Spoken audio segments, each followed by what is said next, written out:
Almiro, o governo que hoje comemora o seu primeiro aniversário é um construtor de promessas e um demolidor de ilusões.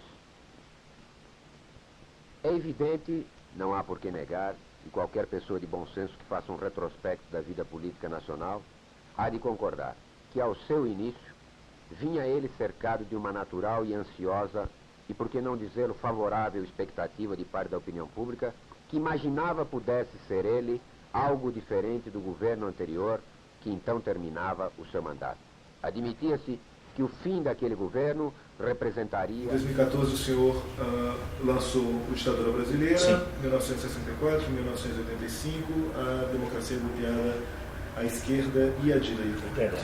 E nessa obra o senhor argumenta, um dos aspectos da obra que causou muita polêmica naquele ano, de comemoração dos 50 anos do golpe, foi o argumento de que ao longo dos 21 anos de regime militar, o senhor considera que apenas entre 1968 e 1979 nós poderíamos considerar esse período de 10 anos como ditadura. Perfeito. Os anos entre 1964 e 1968 não seriam ditadura, nem o período após 1979, a partir do dia 1º de janeiro, o AI-5 deixa de ter validade, o senhor não considera como ditadura.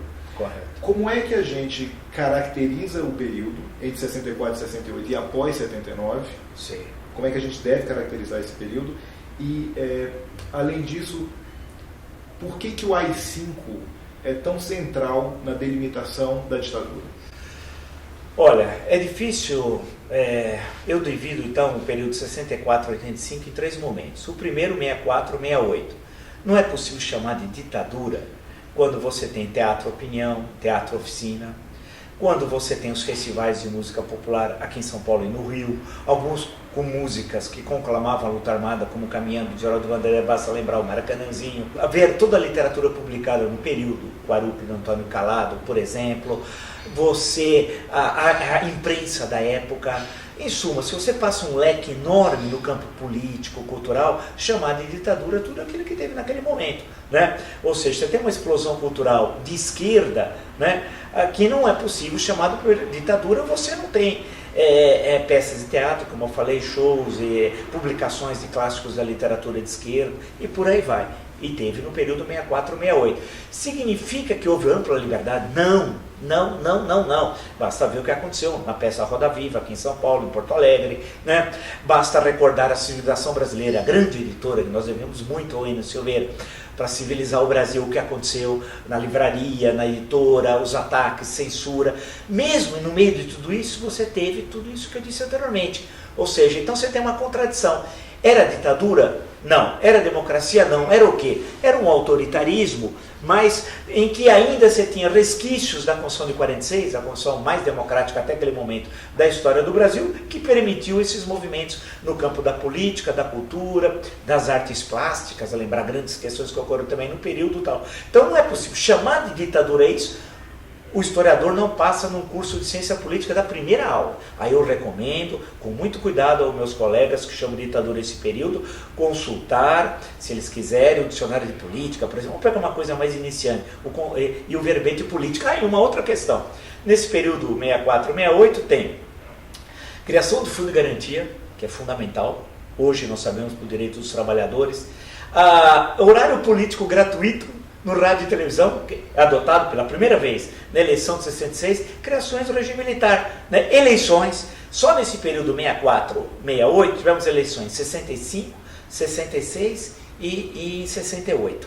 Então eu queria saber que ditadura teve eleições, por exemplo, como ocorreram aqui no Brasil.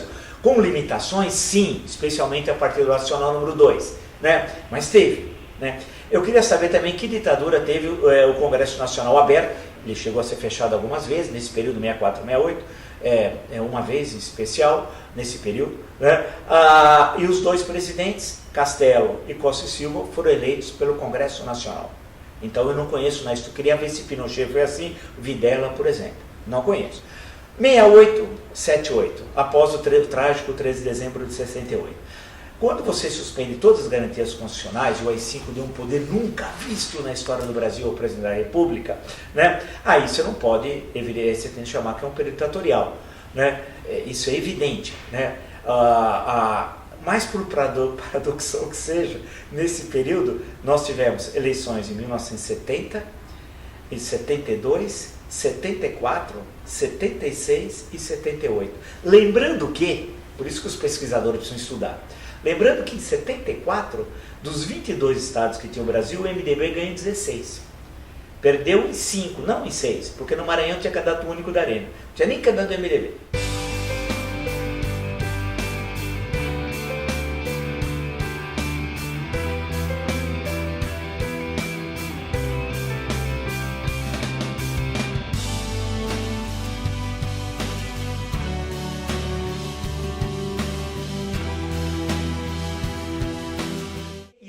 Propaganda na televisão, propaganda gratuita, e eu assisti, o pesquisador pode buscar esses vídeos, né? O Orestes Squares aqui em São Paulo explicando o que era roxo salarial, etc. Tal, né? Então, pera um pouco, mesmo no auge da ditadura nacional número 5, você teve isso, tanto que 3 anos depois, vem um pacote de abril que vai mudar a legislação do rádio, especialmente do rádio TV, né? Por causa do resultado trágico para o regime, que foi a eleição de 1974. Por quê? Porque em 78 teria eleições de 2/3 do Senado e havia a possibilidade do governo perder o controle do Congresso e depois do Colégio Eleitoral, que foi uma criação depois do regime militar, que o Colégio Eleitoral é um pouco maior do que o Congresso Nacional, tal, em número de membros, tal, e que deveria eleger o próximo presidente da República. Mas o que interessa é que aí o ato institucional você tem toda a repressão. E o período de repressão, eu faço questão no meu livro de destacar também, que a luta armada, em momento algum, mas em momento algum, colocou a questão democrática. Não há um documento da luta armada falando de democracia. E se você puxar o fio, não é de 68 para frente, vai a 64. E puxa um pouquinho antes, para as ligas camponesas e o MRT, Movimento Revolucionário Tiradentes. Onde tem democracia naqueles documentos? Nada. No grupo dos 11, que apostava na possibilidade de criar um novo partido, que era do Leonel Brizola, que era um racha à esquerda do PTB, que acabou não surgindo. Depois surge o movimento nacionalista revolucionário lá no Uruguai, etc. Tal, o movimento revolucionário nacionalista, que deveria ter a sigla Morena, que não dá um partido revolucionário, não pode chamar Morena, né? Mas tudo ali, se você for pegar no pré-64, PCdoB manda os seus primeiros militantes treinarem em Pequim antes do final de março, o PCB apostava numa solução também, e ninguém falava de democracia no sentido clássico da expressão. Quando surgem os grupos de luta armada, especialmente a partir da divisão no interior do PCB, nenhum deles fala em democracia. Quando vem em 68, né, não é que a luta armada é a resposta ao AI-5, a luta armada existia antes do AI-5, isso é uma falácia também da luta armada. Todos os documentos e ação colocavam na questão da ditadura revolucionária. Só não saber se ele viesse moscovita, ou seguindo a China, ou Cuba, só. Essa era a grande diferença tal. Significa, volto a dizer, que deveria ser combatido da forma como foi. O livro deixa claro, não, o livro fala das torturas, da violência, da repressão do Estado, né, coloca isso muito claro, tal, porque a grande questão é que a leitura da ditadura, por incrível que pareça, permanece até hoje, ela trabalha com 2 polos, ou a leitura do Ustra, ou a leitura de grupos que são tributários da luta armada, que imputam a luta armada ao que ela nunca fez. A luta armada não estimulou a luta pela democracia, ela desprezava a democracia, ela estimulou sim o aprofundamento da ditadura e da repressão. Ou seja, a luta armada foi, em certo momento, a maior aliada da ditadura, mesmo sem eu querer, mas foi, né? E tem a extrema-direita que sempre apostou na repressão, na violência, né? E que nunca foi um elemento dominante, vale lembrar, no conjunto do regime militar e tal. Eram elementos sempre relegados a plano secundário da estrutura de poder. Agora, a questão, portanto, quando eu falo, quando termina o AI-5, você não pode chamar de ditadura, porque eu nunca vi ditadura quando você tem o ato número 11, que restabelece as imunidades parlamentares. Onde já se viu em ditadura? Eu queria que alguém me mostrasse um desafio, uma ditadura que tem imunidade parlamentar, e que depois, em seguida, vem 5 partidos políticos e a eleição de 82. Isso é ridículo, quem fala isso não sabe o beabá do conceito ditadura, tem de voltar para a escola, faz panfleto, não faz história, faz um desserviço à ciência da história, não é historiador, essa que é a grande questão, não é historiador. A eleição de 82 nós tivemos 5 partidos políticos, um deles, o PT, que era número 3 à época, dizia assim, eu lembro aqui em São Paulo, não vote no 3 porque o resto é burguês. Esse era o slogan do Lula, né? Candidato ao governo do Estado e tal. Falava em socialismo na televisão. Onde já se viu uma ditadura que você tem um partido socialista e faz campanha no rádio e TV? Eu nunca vi, né? Onde é possível chamar de ditadura quando teve a anistia de agosto de 79, que traz ao Brasil todos banidos, caçados, exilados, cerca de 10 mil? Como é possível? Eu vi aqui discurso do Luiz Carlos Prestes e do Gregório Bezerra, que para nós eram figuras míticas, eu queria conhecê-los, né? Voltou todo mundo, Miguel Arraes, a chegada do Arraes em Recife, por exemplo, né? Leonel Brizola, o retorno de Leonel Brizola, que o grande inimigo para o regime militar não era o PT, essas coisas, era o Brizola. O PT estava nascendo nessa época. O PT nasceu no colégio de freiras e terminou numa casa de tolerância, mas o PT não tinha importância nenhuma quando surgiu em 80 e tal. Então, como é possível chamar o período 79 a 85 de ditadura, quando tivemos a reorganização partidária, a anistia, 5 partidos, a campanha de 82 e a luta pelas diretas já? E o que nós tivemos no campo, no cinema, no teatro, na literatura, nas editoras, no movimento cultural em geral, o que é isso? Quem fala isso é maluco de pedra. Seria bom que fosse maluco de pedra, que poderia ter um certo acompanhamento. Não, são historiadores incapazes, que não conhecem a história, que querem transformar um período que não foi em algo que ele na verdade, ele tenta fazer, transformar um panfleto em ciência. E aí não dá. Quem quer transformar panfleto em ciência é uma coisa ridícula. O período 79, 85 não dá. E eu lembrei no caso das diretas já, eu gostaria de saber se na Argentina teve diretas já, se teve no Chile, no Uruguai, no Paraguai, porque tem aqueles também que dizem que as ditaduras de Cone Sul, entre parênteses, Brasil e Argentina, não sabem o que fala. Não há qualquer paralelo entre o regime militar brasileiro, o argentino, o chileno, o uruguaio, o paraguai, nenhum, ou se quiser falar da Bolívia em certo momento, não há nada. As Forças Armadas brasileiras, elas tiveram uma outra formação que não tem paralelo com o Chile, por exemplo, ou com a Argentina.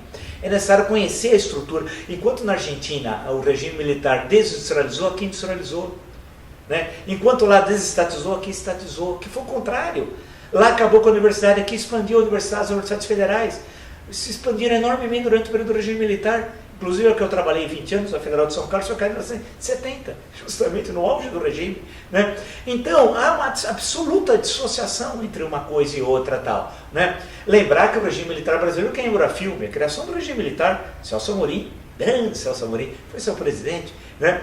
Então, o que eu insisto não é sair do mundo do claro e escuro, da verdade, do engano, do mocinho, do bandido. Não é isso, isso pouco interessa. Para nós, historiadores, o que interessa ao analisar o regime militar é entender as especificidades do regime brasileiro, suas contradições, que vão explicar uma forma de ler o Brasil que precede o regime militar e que facilita o entendimento do processo de transição. Eu acho que esse é o cerne da questão.